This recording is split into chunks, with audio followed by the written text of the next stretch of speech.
이스라엘 백성이 출애굽할 때에 쉽게 애굽에서 나온 것 아닙니다. 바로가 안 보내려고 발버둥을 칠 때에 하나님 10가지 재앙을 막 쏟으니까 항복을 하고 내보냈지요. 홍해 앞에서 애굽의 기마병들이 또 다시 잡아가려고 왔는데 하나님께서 구름 기둥으로 막아놓고 홍해 바다를 쫙 갈라서 이스라엘 백성들을 육지같이 건너게 하셨고, 광야에서 하나님이 구름 기둥, 불 기둥으로 인도하실 뿐만 아니라 하늘에 만나를 내려서 이스라엘 백성들을 먹여주셨어요. 그러나 이스라엘 백성들이 광야길을 갈 때에 평탄한 것만 아니고 돌짝밭을 걸어야 되고 마실 물이 없어서 목이 마를 때가 있었고 아말렉이 쳐들어와가지고 힘들 때도 있었잖아요. 저는 그런 생각을 좀 해봤어요. 홍해를 가르신 그 하나님이 이스라엘 백성들을 확 들어가지고 가나안 땅에 탁 내려놓으면 얼마나 쉬웠겠느냐. 하나님 그렇게 할 수 있어요, 없어요? 할 수 있는 하나님입니다. 해리바람으로 엘리야를 싹 들어올려가지고 천당으로 데려가신 그 하나님이 이스라엘 백성들을 몽땅 들어가지고 가나안 땅에 딱 내려놓을 수도 있지만은 광야의 길을 걷게 하셔서 거기서 하나님을 섬기는 법도 배우고 광야에서 가나안 백성들, 하늘나라의 백성도 훈련받고 그리고는 40년이 지나서 가나안 땅에 들어가게 된 것을 보게 됩니다. 성지순례를 가보면 애굽에서 나와서 가나안 가는 길이 두 길이에요. 하나는 지중해 연안으로 가는 길인데 이 길로 가면은 넉넉 잡아가지고 17일 정도 되면 들어가요. 가면서 푹 밤에 자고 낮에 걸어가도 17일이면 들어갈 수 있는 그 길, 하나님 그 길로 인도하지는 않았어요. 그 다음에 하나의 길은 광야길, 이 길 가는데 물론 바로 가면은 몇 달 만에 다 들어가지만은 이스라엘 백성들이 10명의 정탐꾼들의 말을 듣고 원망 불평하다가 강야에서 뺑뺑이 돌면서 40년 걸려가지고 가나안 땅에 들어가잖아요. 왜 하나님이 이스라엘을 40년 힘든 광야길을 인도하시느냐? 미워서가 아닙니다. 골탕 먹이기 위해서 아니고 40년 동안 광야길을 걷게 하신 하나님의 뜻과 섭리가 있었다는 겁니다. 우리나라가 지금 힘듭니다. 정치적으로 어려움을 당하고 경제적으로 어려움을 당하고 어렵다 그러는데, 그러나 여기도 하나님의 섭리가 있는 줄 믿습니다. 이런 계기를 통해서 한국교회가 회개하고 한국교회가 정말 나라와 민족을 위해서 구하면 역전의 역사가 일어나게 되는 거죠. 오늘 성경은 광야의 길을 걷게 하신 하나님을 기억하라 그렇게 말씀했는데, 왜 하나님이 이스라엘을 광야길을 걷게 하시느냐? 첫째는 말씀을 주시려고 광야길로 인도하셨어요. 뭘 주시려고? 말씀을 주시려고. 자, 1절 말씀을 다 같이 한번 읽으시겠습니다. 1절 말씀 봅니다. 내가 오늘 명하는 모든 명령을 너는 지켜 행하라. 그리하면 너희가 살고 번성하고 여호와께서 너희의 조상들에게 명세하신 땅에 들어가서 그것을 차지하리라. 아멘. 하나님 이스라엘 백성을 광야길로 인도해서 말씀을 주셨는데 그 말씀을 지키면 이스라엘 백성들이 가나안 땅에 들어가서 복을 받고 잘 될 줄 믿습니다. 그러므로 말씀을 주어가지고 신앙의 사람 만들어서 가나안 땅에 복을 누리게 하시려고 시내산에서 율법을 하나님이 주신 거예요. 성도에게 있어서 물질의 복보다 더 귀한 복이 믿음의 복이에요. 말씀을 통해 은혜 받고 물질의 복을 받아야 바로 쓰지, 그렇지 않으면 그 물질 가지고 죄 짓는데 쓰게 되는 거죠. 사람이 돈을 벌었는데 신앙의 사람은, 신앙이 있는 사람과 없는 사람, 도덕성이 있는 사람과 없는 사람은 차이가 납니다. 도덕성 있는 사람, 신앙이 있는 사람은 돈을 벌면 내가 과거에 은혜 베풀어 준 사람들에게 보답하고 또 남을 위해서도 가볍게 쓰잖아요. 신앙의 사람, 도덕성 있는 사람은 물질이나 시간이나 건강을 유용하게 쓸 줄 믿습니다. 가볍게 아름답게 쓰지만은 도덕성이 없는 사람, 믿음이 없는 사람은 돈 많이 벌면 무엇하느냐? 유흥업소 출입하고 갈 때 안 갈 때 다 다니면서 흥청망청 허랑방탕하는 거예요. 죄 짓는 데 오히려 돈을 쓴다는 거죠. 그러므로 하나님이 이스라엘을 광야로 인도하시고 말씀을 주신 것은 왜 말씀을 주시느냐? 지키에 행하면 복 주시려고. 여러분, 우리가 성경 말씀대로만 살면 정말 복된 생애가 될 줄 믿습니다. 값 있는 인생을 살고 이 땅에서 하나님 주신 복을 누리면서 살다가 천당하게 되는 그런 백성이 되어질 수가 있는 거지요. 하나님 우리를 광야 같은 세상에서 교회로 부르시고 말씀을 주신 이유는 이 말씀을 듣고 배우고 지켜 행하라고. 그래서 오늘 3절 하반절에 사람이 떡으로만 사는 것이 아니요 하나님의 입에서 나오는 모든 말씀으로 살 것이라. 짐승은 사료만 있으면 살아요. 그러나 사람은 육의 양식만 먹고 사는 게 아니고 영의 양식, 하나님의 말씀을 먹어야 사람답게, 인간답게, 하나님의 자녀답게 살아갈 수가 있는 겁니다. 그래서 이사야 55장 3절에 보면 내게 나와 들으라 그리하면 너희 영혼이 살리라. 하나님의 말씀을 들어야 영혼이 살 줄 믿습니다. 하나님의 말씀 안 들어도 육신은 세상에 살아가요. 밥 있고 먹을 거 먹으면. 그러나 하나님의 말씀 없이는 영혼이 사는 법이 없기 때문에 내게 나와 들으라 그리하면 너희 영혼이 살리라. 영혼이 살아야 즐겁고 행복하지. 영이 죽어있는 사람은 육신의 것 아무리 많이 먹어도 돼지처럼 사라질지 몰라도 그의 삶에는 행복이 없습니다. 시편 1편 2절에 복 있는 사람은 오직 여호와 율법을 주야로 묵상한다 그랬는데 정말 하나님의 말씀을 묵상하면서 말씀대로 사는 인생이 값 있는 인생, 보람 있는 인생, 하나님께 영광 돌리는 삶이 이루어집니다. 두 번째로 왜 하나님이 이스라엘을 광야길로 인도하시느냐? 그들을 연단하시려고. 뭐 하시려고? 연단하시려고. 자, 2절 말씀도 다 같이 한번 읽으시겠습니다. 2절 말씀 봅니다. 네 하나님 여호와께서 이 40년 동안에 내게 광야길을 걷게 하신 것을 기억하라. 이는 너를 낮추시며 너를 시험하사 내 마음이 어떠한지 그 명령을 지키지 않는지 알려 하심이라. 하나님 이스라엘을 광야길로 인도하신 것은 낮추시고 시험하시려고, 고난을 통해서 연단하시고 고난을 통해서 겸손하게 만드시고 고난을 통해서 하나님 의지하게 만들어요. 인생은 고생하면 하나님 의지하지만은 너무 등 뜨시고 배부르면 하나님하고 멀어져요. 그래서 아굴이 하나님께 기도할 때에 하나님 너로 부하기도 마옵시고 너무 가난하기도 마옵소서. 너무 부자 되어서 하나님 모른다 할까 두렵고 너무 가난하여 도둑질할까 두렵습니다. 그래서 아굴은 너무 부자 되게 해달라고 기도 안 했어요. 하나님 잘 섬길 수 만큼 허락해 달라고 기도한 거죠. 사람이 돈독이 오르고 너무 편안하면 하나님이 안 보인다는 거예요. 사람이 배가 너무 부르면 밑에가 안 보인다는 거예요. 밑에 안 보이는 건 괜찮은데 위에 계신 하나님이 안 보이면 큰일 나는 거예요. 돈이 눈을 가리우면 하나님도 안 보이고 사람도 안 보이고 그러면 크게 문제가 생기잖아요. 하나님 이스라엘을 광야길로 인도하셔서 고난을 주어 훈련시키시고 하나님을 기억하고 하나님 의지하게 하신 하나님의 섭리가 거기 있었다는 겁니다.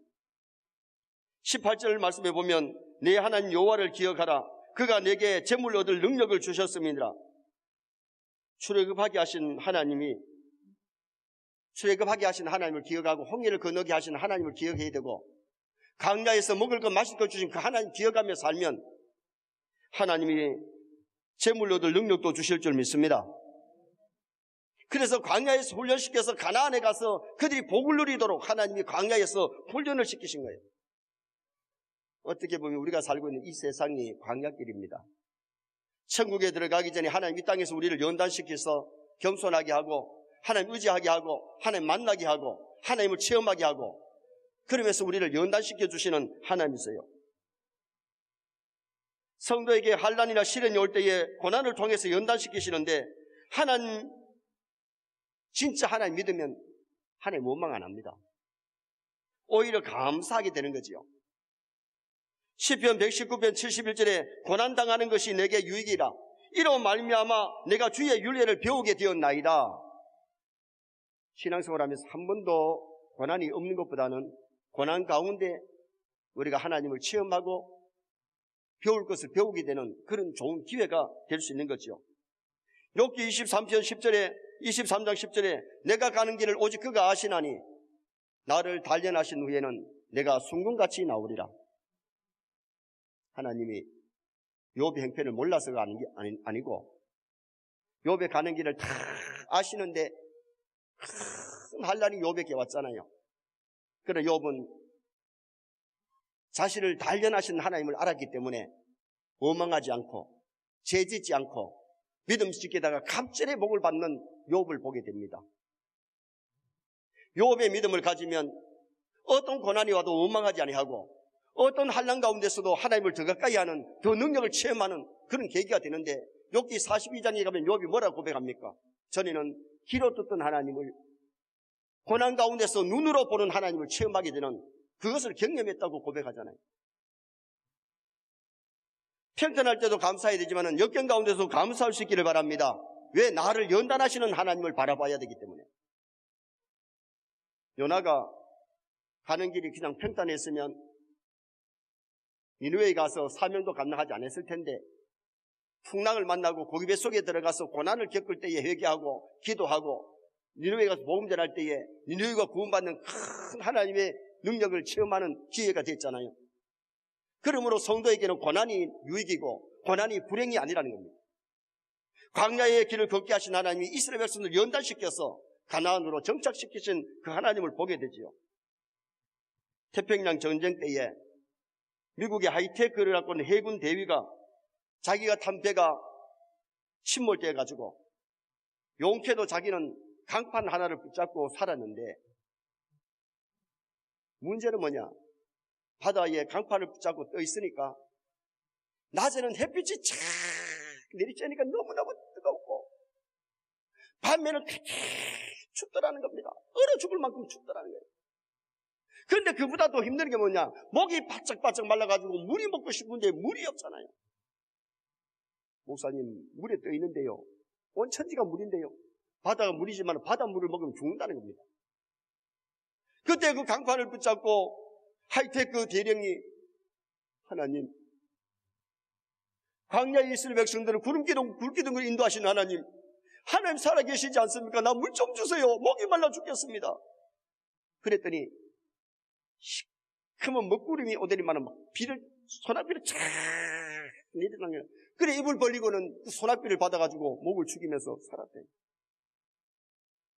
근데 목이 마른 것은 해결이 됐는데 이제 며칠이 되니까 배가 고파가지고 죽을 지경이 됩니다.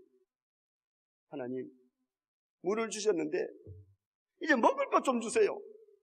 그랬더니 바다에 있는 고기가 불쩍 뛰어드는 강판에다 턱 떨어져가지고, 그래가 그 고기를 씹어 먹고 생고기 먹고 그러면서 구조를 받아가 살았어요.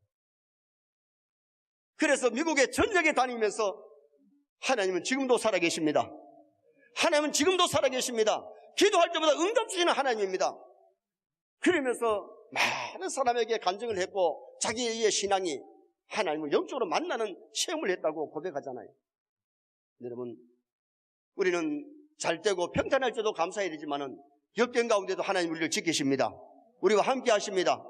광야의 길을 걷게 하시고 환난이 있을지라도 우리를 연단시키시는 하나님을 바라보면서 낭망하지 말고 그 고난을 잘 승리할 수 있는 성도가 되어야 됩니다. 마지막 세 번째는, 광야의 길을 걷게 하신 하나님은 믿음의 사람, 감사의 사람 되게 하시려고 이스라엘 백성들을 광야길로 인도하셨어요. 자, 10절 말씀도 다 같이 한번 읽어보시겠습니다. 10절 말씀. 내가 먹어서 배부르고 내 하나님 여호와께서 옥토를 내게 주셨으므로 말미암아 그를 찬송하리라. 따라합니다. 그를 찬송하리라. 이스라엘 백성을 애굽에서 가나안으로 바로 인도하시지 않고 광야길로 인도하신 것은 하나님의 기적을 보고 감사가 없는 이스라엘 백성들, 그렇게 기적을 받는데도 감사가 없는데 광야에서 연단시키면서 하나님을 찬송하고 하나님께 감사하고 하나님께 영광을 돌리게 하시려고. 믿음이 있어야 감사하고 믿음이 있어야 찬송하지, 믿음 없는 사람은 아무리 좋은 환경 속에서 아무리 기적을 체험해도 감사가 안 되는데, 믿음 있는 사람은 기적을 볼 때마다 찬송하고 기적을 볼 때마다 감사하고 하나님께 영광을 돌리게 될 줄 믿습니다. 그래서 2절 중반절에 너를 시험하사 무엇을 시험했느냐? 그들의 믿음을 시험하신 거예요. 믿음을 단련시켜서 말씀에 순종하게 하고 하나님의 은혜에 감사하게 하고 하나님을 찬송하게 하려고. 하나님이 아브라함을 시험하셨잖아요. 100세에 얻은 아들 더 사랑하는지 하나님 더 사랑하는지 그 믿음을 테스트하기 위해서. 그런데 아브라함은 그 시험에서 만점 100점 맞았잖아요. 그때에 여호와 이레의 복을 받게 되었고 하늘의 별과 같은 바다의 모래 같은 후손들의 복을 받은 사람이 아브라함이에요. 여러분, 믿음만 인정받으면 하나님 주신 복을 누리게 될 줄 믿습니다. 정말 우리가 믿음만 있으면, 믿음이 하나님 앞에 인정만 받으면 욥에게 주셨던 그 은혜와 복으로, 아브라함에게 주셨던 그 은혜와 복으로 우리에게 넘치게 채워주시는 하나님이시죠. 사람이 세상을 살아가는데 세 가지 금이 필요하대요. 첫째 금이 무슨 금이냐? 첫째 금은 황금이 있어야 되고, 두 번째는 소금이 있어야 되고, 세 번째는 지금이 있어야 된대요. 신앙에도 이 세 가지가 필요한데 금보다 더 귀한 믿음이 있어야 될 줄 믿습니다. 믿음이 세상을 이기고 믿음이 있어야 하나님을 기쁘시게 해드리는 성도가 될 수 있어요. 믿음 없이는 세상을 바르게 이길 수가 없어요. 죄를 못 이겨요. 마귀를 못 이겨요. 믿음이 있어야 죄를 이기고 마귀를 이기고 세상을 이기고 믿음으로 하나님을 기쁘시게 해드릴 수 있기 때문에 우리 성도는 세상의 소금이 되어야 돼요.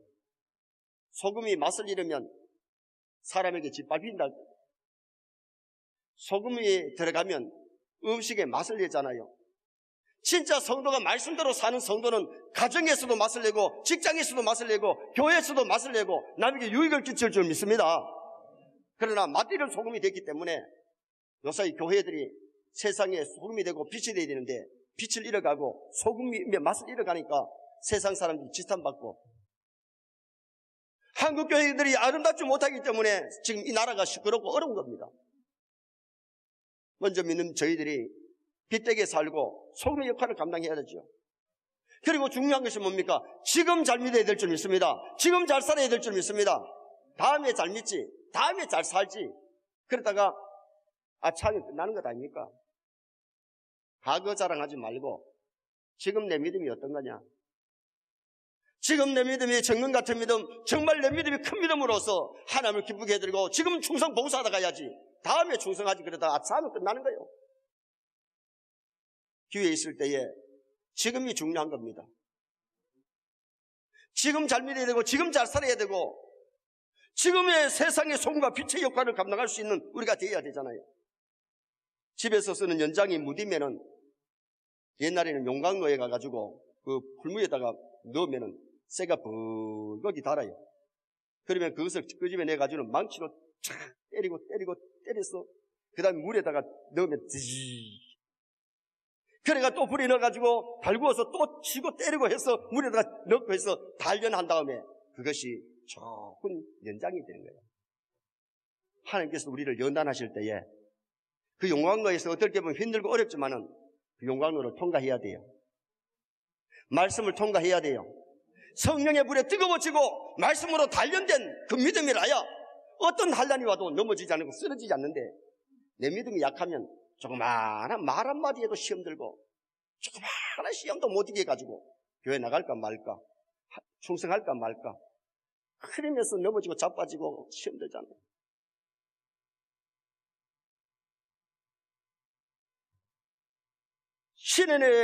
시련 속에서 말씀으로 우리가 훈련되어야만이 좋은 그릇이 될 수 있어요. 창세기 35장에 보면 야곱이가 하란에서 거부가 되어서 돌아왔는데 은혜받고 서원한 장소로 가서 베델에 가서 살아야 되는데 세겜에서 죽치고 살다가 디나 사건이 일어난 다음에 우상을 상수리 나무에 묻었잖아요. 그리고 베델로 올라가서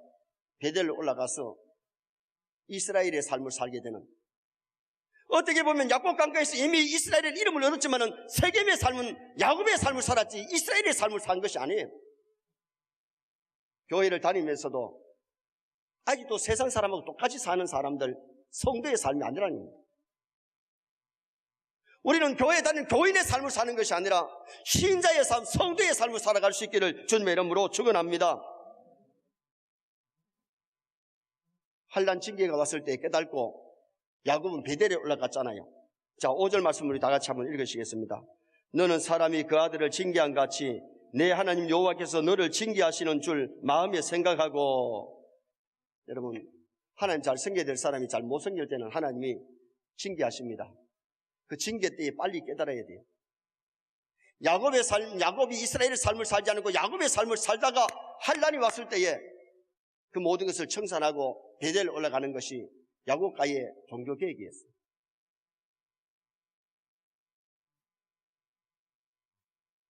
히브리서 12장 8절에 징계가 없으면 사생자요 참 아들이 아니라 그랬어요. 2절에 보면 기억하라 그랬는데 히브리 원문에 보니까 자칼, 여기 과거에 하나님 기억하면서 과거에 지켜주신, 광야에 지켜주신 하나님을 기억하고 감사하면서 살아라 그 말이에요. 모세가 120년을 살았는데 40년의 삶은 어떤 삶이었느냐? 40년 애굽의 왕궁의 삶은 자기가 최고로인 줄 알고 살았어요. 누구보다도 가장 많이 배웠고 누구보다도 가장 호화롭게 대접받고 사는 왕궁의 삶이 자기 딴에는 최고인 줄 알았어요. 그런데 40살이 돼가지고 애굽 사람을 쳤더니 죽었어요. 그것 때문에 살기 위해서 도망을 쳤는데 광야로 가잖아요. 광야 40년의 삶은 나는 아무것도 아니다. 누구보다도 많이 배웠고 권력을 소나기에 갖고 있었던 그 모든 것 자기가 최고인 줄 알았는데 나는 아무것도 아니고 나는 일반 사람보다도 뛰어난 게 없고 이 광야에서 이러다가 늙어서 죽을 수밖에 없는 무능한 존재임을 깨닫게 돼요. 80세에 호렙산에 사는 이 모세야 모세야 부르십니다. 가시던 물에 불이 붙었는데 그 가시던 물에 불은요 30분만 타면 다 꺼집니다. 그런데 1시간, 2시간, 3시간 계속 가시던 물에 불이 타고 있으니까 모세가 불 구경 갑니다. 가까이 갔더니 불꽃 속에서 하나님이 모세야 네가 선 곳은 거룩한 땅이니 내 발에 신을 벗어라. 왜 옷을 벗어라 안 하고 신을 벗어라 그랬느냐? 당시에 주인은 신발을 신지만은 종들은 노예들은 신발이 없습니다. 이때까지 네가 최고인 줄 알고 네가 잘난 줄 알고 네 힘으로 뭘 하려고 했지 너는 실패했지 않느냐? 이제는 너는 나의 종이 되라. 그때부터 모세는 하나님의 종이 됩니다. 애굽에 가서 내 백성을 끌어내라 했을 때 나는 못합니다. 나는 무능합니다. 바로를 누구보다 잘 알기 때문에 못한다 그럽니다. 그때서야. 그때 하나님이 지팡이를 던지라 그래서 지팡이를 던졌더니 뱀이 되어가지고 자기를 물려고 막 달려들으니까 이리 피하고 저리 피하는데 꼬리를 잡아라. 여러분, 뱀 잡는 데는 대가리 잡아야 되지 꼬리 잡으면 물립니다. 모세가 광야에 40년 살아봤기 때문에 뱀 잡는 데도 도사가 아니겠어요? 그런데 하나님이 대가리를 잡으라 목을 잡으라 그러는데 꼬리를 잡으라 그럽니다. 그러나 모세가 하나님 그러면 큰일 납니다. 물립니다. 그러지 않고 잡으라 하는 꼬리를 잡는 순간에 뱀이 지팡이가 됐어. 하나님 능력을 체험한 겁니다. 그리고 그 지팡이 가지고 가서 할 때에 하나님의 능력으로 10가지 막 재앙이 쏟아지고 홍해바다가 갈라진 거지 모세의 힘으로 된 것 아닙니다. 여러분, 내 힘으로 주의를 하려고 그러면 못합니다. 하나님 의지하시기 바랍니다. 전능하신 하나님 바라보시기 바랍니다. 하나님이 이스라엘 백성을 광야길로 인도하는 것은 그들의 믿음이 성장되어서 감사의 사람, 찬송의 사람이 되게 하시려고 하나님이 그들을 들어 쓰시려고 광야길로 인도하셨어요. 이때까지 하나님 우리를 말씀으로 연단하시고 훈련하시는데 남은 여성도 교회에서 귀하게 쓰임받고 지역사회에서 소금의 사명을 감당하시기 바랍니다. 배제의 사명을 감당하시기 바랍니다. 귀하게 쓰임받다가 가야지 내 힘으로 뭐 하려고 설치는 40세의 모세가 되면 안 되고 80세의 모세처럼 나는 못한다고만 하고 있는 사람이 되어서는 안 되고 하나님 능력 주니까 위대하게 40년 동안 자기 백성을 가나안으로 인도하는 훌륭한 지도자가 되었다는 겁니다. 하나님의 교회 요긴하게 귀하게 쓰임받다가 하나님을 찬송하고 하나님께 감사하고 영광 돌리며 충성 봉사하다가 하나님께 가셔야 됩니다. 결론을 짓습니다. 하나님 이스라엘을 강약길로 인도하신 이유가 무엇이었느냐? 말씀을 주시려고. 우리는 하나님의 말씀을 받아서 묵상하고 지키고 말씀대로 살아가시기를 바랍니다. 연단하시려고 하나님 앞에 겸손하게 만들고 하나님 의지하게 만들려고. 세 번째는 믿음의 사람, 찬송의 사람, 감사하면서 우리는 살아야 됩니다. 찬송하며 하나님 영광 돌리면서 사는 나와 여러분 다 되시기를 주님의 이름으로 축원합니다. 생명의 말씀으로 나를 세우사 주의 길 예비케 하소서. 성령의 능력으로 기름 부으사 진리를 선포하게 하소서.